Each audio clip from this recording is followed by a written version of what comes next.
Sir सबसे पहले तो आपका परिचय बताइए। मेरा नाम केतन भाई तड़वी, गांव गुलवानी, तालुका गड्डेश्वर, जिला नर्मदा। हम यहाँ हमारा हक अधिकार लेने के लिए हम सभी आदिवासी समाज इधर इकट्ठे हो रहे हैं।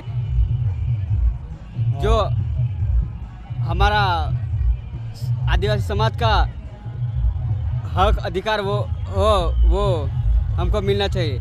जो है सर हसदेव के बारे में क्या कहना चाहते हो आप?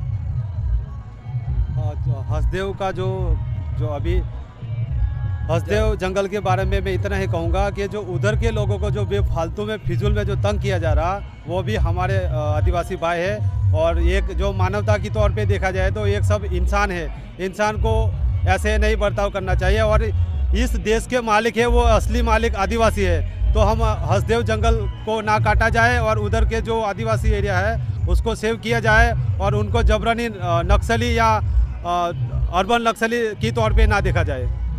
सर हम ये एक पोस्टर एक भी देख रहे हैं, एक ही नारा भील प्रदेश हमारा है।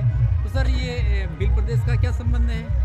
ऐसा है कि हमारे लोगों में जो भील प्रदेश की हम इसलिए मांग कर रहे हैं, जैसे लास्ट में तेलंगाना अलग हुआ तो तेलंगाना में बहुत सारे विकास हुए।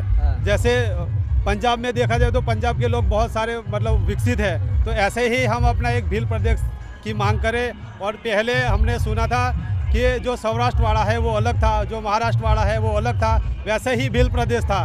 तो जब बंटवारा हुआ, बंटवारे के बाद शासन की बारी आई, तब हमारे को विस्थापित अलग अलग राज्यों में डिस्ट्रीब्यूट कर दिया।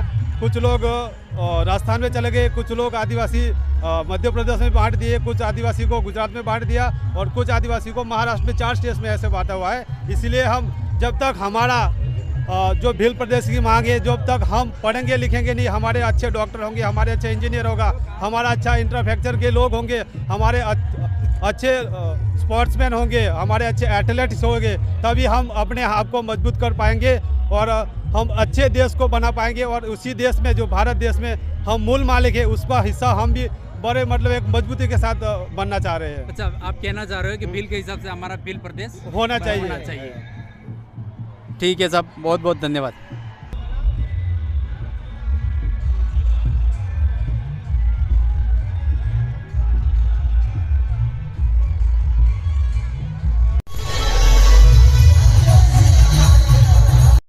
बत्तीसवां विश्व आदिवासी एकता महासम्मेलन में हम यहाँ पानखेड़ा में पहुँचे हैं और हमारे यहाँ पर पोस्टर का विमोचन कर रहे हैं, जो विस्थापन की प्रतिभा है हसदेव बचाओ, जल जंगल ज़मीन बचाओ। तो उसके बारे में हम कहना चाहेंगे कि ये जो हसदेव बचाओ, जीवन बचाओ, जल जंगल बचाओ, उसके बारे में आप क्या कहना चाहोगे? ये जो जब तक जल जमीन जंगल सुरक्षित नहीं रहेगा तो किसी भी मनुष्य के लिए धरती पे रहना अति मुश्किल हो जाएगा। जैसे आने वाले जैसे पिछले साल ही इंडिया में ज़्यादातर गर्मी हुई, उसकी वजह से कई सारे पशु पक्षी को भी भुगतना पड़ा और यहाँ तक कि इंसानों को भी भुगतना पड़ा। इसलिए हम जो हसदेव का जो कटिंग हो रहा लगातार, उसके लिए हम सख्त विरोध करते हैं। और जो स्टैचू के विस्थापित है उनको भी बता रहे उधर जो अगर कोई मजदूरी करना है तो उसके लिए भी हमें संघर्ष करना पड़ा। जैसे कोई ऑटो वाला है तो ऑटो वालों को भी उसका परमिट नहीं दिया जा रहा और उनको मतलब ढंग का कोई रोजगार नहीं दिया जा रहा है।